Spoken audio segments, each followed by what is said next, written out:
has begun in earnest. And when it comes to Brexit, London is known as one of the best places in Europe to start up a business. Low corporation tax, relaxed labour laws and, of course, freedom of movement have all attracted entrepreneurs from across the EU. Well, our reporter Sarah Harris went to an industrial estate in Forest Hill to find out what leaving the EU means to small businesses across the capital.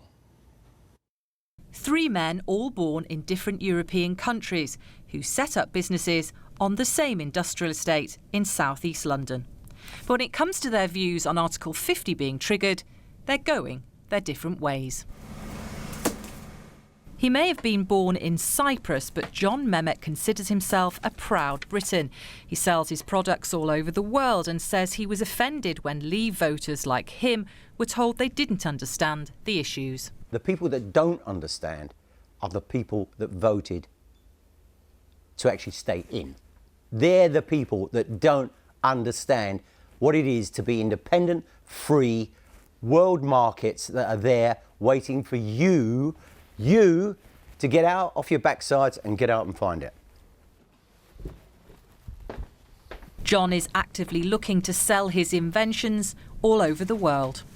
I was very, very alarmed when they actually kicked out, when they joined the EU, your Commonwealth, the English Commonwealth, the New Zealanders.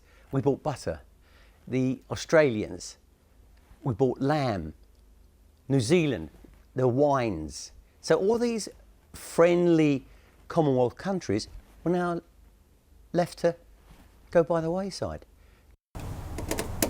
In the unit opposite John's is Stefano, an Italian businessman who came here in 2006. His company employs staff from the EU using expertise to develop control panels to be used in schools and hospitals.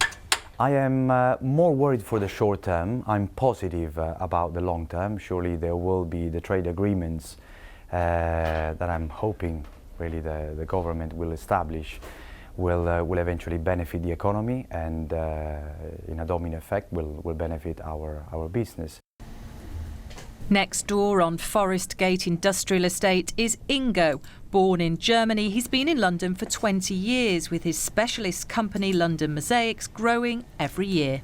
Worst case scenario, that I won't be able to keep my European employees. Can't really see that happening, but that will be the worst case scenario. And our product, our main product, which is made in France, well, becoming more expensive and, our profit margins shrinking. There's a question mark over whether a community of European entrepreneurs could come together like this post-Brexit. For now, though, they'll go forward with varying degrees of optimism. Sarah Harris, BBC London News.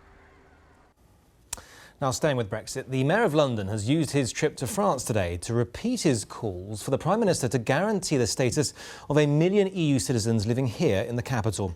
That's despite no similar assurance having been given yet by any EU country for British citizens living there. Our political editor, Tim Donovan, was travelling with the Mayor in Paris.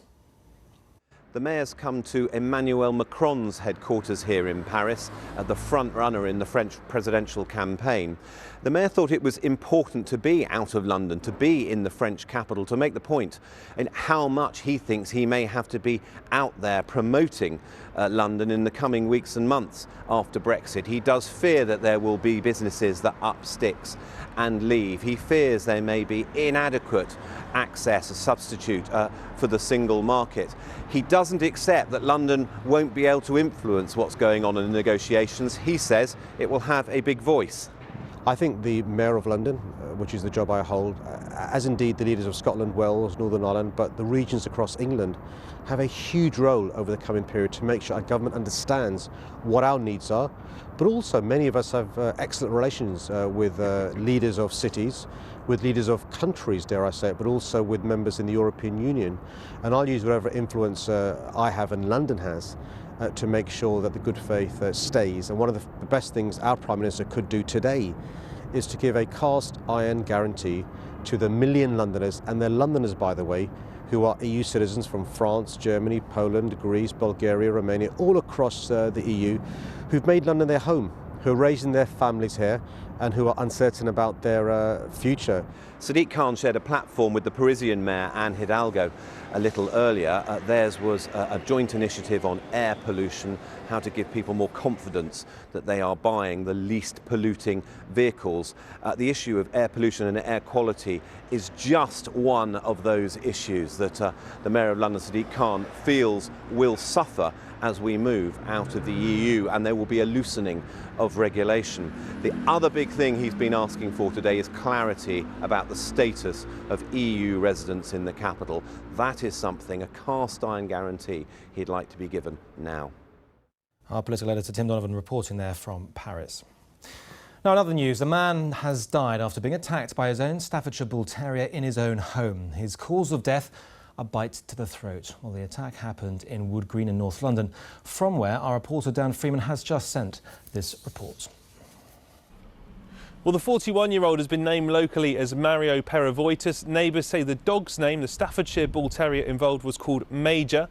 And now Major attacked Mario late on Monday evening at about 10:30, Monday before last, in the flat, we understand, causing him severe injuries to his neck. He was taken to hospital but died 2 hours later in hospital as a result of injuries consistent with a dog bite. The Metropolitan Police in a statement have said the dog was contained by officers and seized. It remains in secure kennels. The dog is a Staffordshire Bull Terrier, a breed not prohibited under the Dangerous Dogs Act.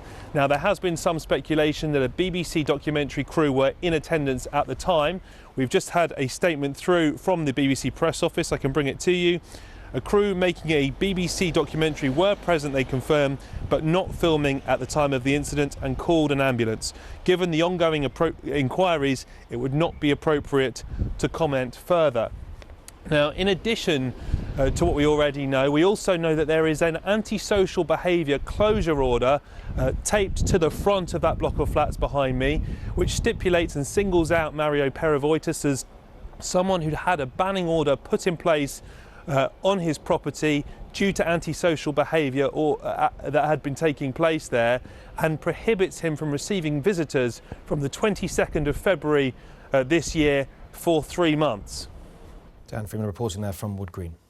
Now, we've had a couple of lovely days, but will it last? Here is the full weather forecast with Kate Kinsella. Good afternoon. It has been a rather cloudy day so far, but with thanks to the cloud overnight, it was a very mild start to the day, but a rather grey one, as you can see here. Not much in the way of sunshine to speak of today, and that's going to continue through the afternoon. This cloud, a fairly persistent feature. You may get 1 or 2 brighter spells, but on the whole, it's rather grey. But good news is we hang on to the mild air as well, so it's not feeling too chilly. Still have a southwesterly breeze. That may help to churn the cloud up a little, so 1 or 2 brighter spells.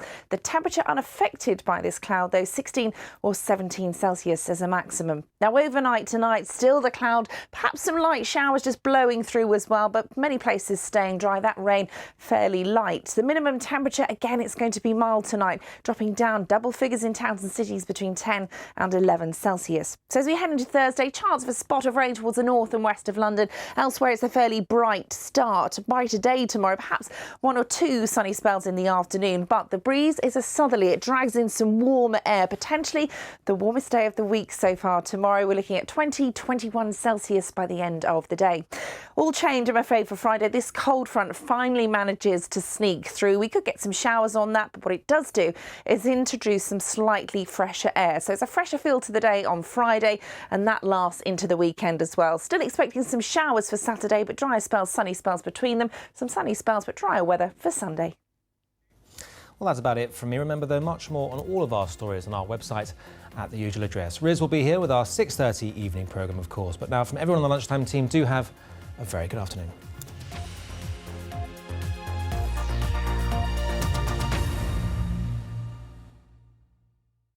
Here's your afternoon lineup on BBC One. Just the MP for Tooting, and before he entered politics, he was a lawyer. I don't think he was known as a Muslim lawyer, he was just known as a lawyer. But now he's the Mayor of London. He's not the Mayor of London in the way that Boris Johnson was the Mayor of London. No, he's the Muslim Mayor of London. And I wonder to what extent this is just the way the media well has been poisoned by Zach Goldsmith's awful negative campaign, that sort of relentless tactics, pointing out he's a Muslim, and making these spurious links to extremist figures, hoping that they'd deter voters. But of course voters were not deterred, but the media seems to be continuing to push that narrative. Khan is a politician who's been on a scene. He's been on the scene for over a decade. I think he became an MP in 2005. And they're acting as if they just found out he's a Muslim, like it's been some great secret for all that time. But I don't actually credit this to Zach Goldsmith's smear campaign. I think it's deeper than that. My conclusion is that this state of affairs is almost like a sort of a canary in the mine moment.